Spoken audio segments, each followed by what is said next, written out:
একদিন ফিরে এলো তার স্বামী, দেখে ফুটো ফুটে আয়া কন্যা শ্মশান তার বাড়ি। ভাবে এ মেয়ে, ভাবে এ মেয়ে তার বাড়ি কি করে, আর সেই মেয়ে ছুটে এসে জড়িয়ে ধরে, বলে আব্বা আমায় দেখো না, আমি যে তোমার শশা, আব্বা আমায় দেখো না, আমি যে তোমার শশা, বহুদিন ধরে তোমায় ছিল দেখার বাসনা, আজ হয়েছে পূরণ, আপু আছো গো কেমন, আজ হয়েছে পূরণ, আপু আছো গো কেমন।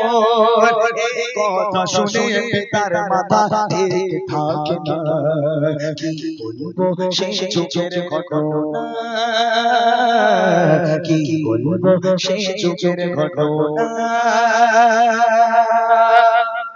একদিন হয়ে গেল, 2 দিন হয়ে গেল, এইবার বাপ দরজা খুলেছে, দরজা খুলে বাইরে ডাইরেক্ট বউর কাছে এসেছে, স্ত্রীর কাছে এসে বলছে, যাক যেমন মেয়ে সন্তান জন্ম দিয়েছো, মেয়ে বড় হয়ে গেছে, কথা বলতে শিখে গেছে, তা ওকে আর মেরে লাভ নেই, তুমি একটা কাজ করো, তুমি তোমার মেয়েকে সুন্দর করে সাজাও তো। কেন?